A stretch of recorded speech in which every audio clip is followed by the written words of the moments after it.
We are behind the scenes. We are under the dome. We're on stage 8 here in Wilmington, and we got a new character moving into Chester's Mill, and that lady is Rebecca, or as we know her, Karla Chrome. Hello. Hello, beautiful woman. We are so glad that you're in town. Thank you. Now, you got to give us a story. I don't know very much about Rebecca, but what I do know is she's got to be very important to the storyline. Right. So, a teacher. Yes, she's a teacher, a science teacher from a science background who has found herself back in Chester's Mill because of personal circumstances. Okay. So she should have gone off to do great things in the scientific world, like with engineering, chemical engineering or something like that, but has found herself back in this kind of small town atmosphere and trapped under the dome. Now, she was there in season 1, we just didn't know it. Right, exactly. Okay, because I'm sure there's a lot of people from Chester's Mill we just haven't met yet. 13 days for season 1. Right, exactly, Okay. exactly. And she's been kind of off in her own special way, trying to work out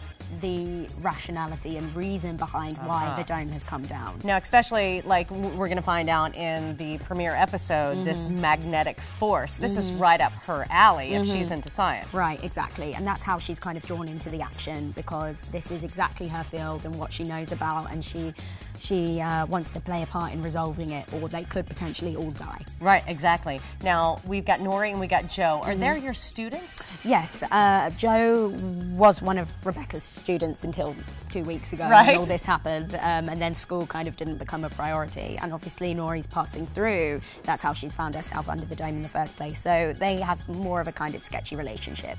Now, we noticed, because we've been all around the set and the school, we've noticed that it's not just a school, but it's become more of a triage center. So is there any hints to what's really going on that you can reveal? Sure.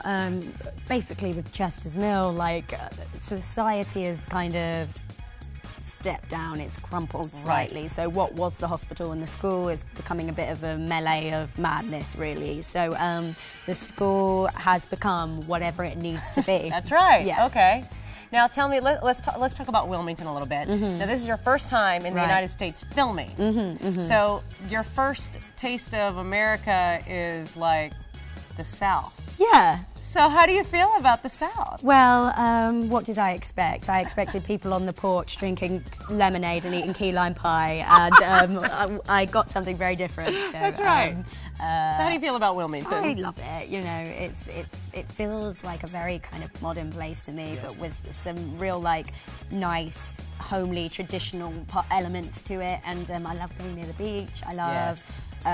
Downtown. I just feel like it's a place I could spend a long time. It's been very welcoming. Now, you just had a birthday, and just so you know, your birthday and my son's birthday are one and the same, the Oh, 22nd. So happy birthday to him. I tweeted, and happy birthday to you. Thank you. We tweeted going, oh my gosh, we'll have the same birthday, kind of a big deal. So what did you get to do while you were here, and how did you celebrate? Well, I got, well, I didn't fly them over, they paid for it themselves, but my 2 friends came over from London, which was absolutely brilliant, because as wonderful as it is to be here, I was a bit homesick, and we just, it's been great weather, so we just went to the beach, went and ate at some lovely places, saw a bit of local theatre, so that was great. And then we also had Max's birthday too, Mr. Eric, who Yes. plays Hunter on the show. He just had a birthday as Right, well. right. And who got to decorate his trailer? Did you see his don't know. trailer? I walked in there and it was crazy. covered in balloons. It was brilliant, and all I got was sort of a backdated birthday card this morning. So yeah, we know who's loved on the set. But He's yeah. one of the kids, you know? Yeah. So we've been discussing that people are going in and they're going out of the dome. I mean, this is getting real. I mean, this is really unbelievable. It's really the opposite. Is any of your students, like, was Max, or I should say Hunter, was he one of your students too? No. So this is a brand new kid that moves and into. these are all like people that can challenge Rebecca's point of view, because they're all kind of very intelligent and scientifically minded. Right. Right. Okay. Final question. One word. Yeah. If you could pick one word to sum up season 2, Right. what would that word be? Do you know what? I was going to say disaster, but I meant disasters that happen to people, not that the show itself Right. is a disaster. So We're going to start over. Yeah, yeah. Give me an adjective, best adjective to describe it. What do you think? frightening. Oh. Yeah. Do you know that every cast member, stunt guy, producer, no matter what, none of y'all repeated the same word yet? Really? Really? Yeah. This is going to be very interesting. You've noticed a lot of talk about the film incentives around here. I'm sure you can't help but hear it. Right. Have you noticed just how important it is? And what do you think about Absolutely. I can see how it affects every area of industry. So me coming here to film, I've got a flat out for rent. I've hired a car. I use local shops, restaurants, and you know it's kind of daily and never ending.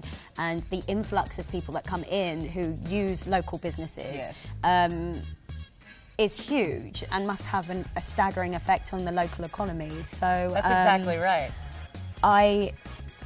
I'm worried for the state right. if this goes and for people's livelihood. Now you know that says a lot because what month just a few months ago you came here, and this town has had that much of effect on you. That's made you worried. And when you bump into people and mention that you work into film, you know, no eyebrows are raised because a lot of people do it. Right, absolutely. Favorite restaurant, favorite shops? I like RX. Yes. That's a good one. I also like Brasserie and that aromatherapy shop downtown. What's it called? I don't know, but it's lovely. And Edge of Urge. Have you been there yet? No. Oh, I'll go and give it a try. Yes. And have you been to the Black Cat shop yet? Yes. Yes. I like trying on pig noses in there. Well, thank you so much. I appreciate it. Rebecca, the brand new teacher here under the dome, the lovely Karla Chrome.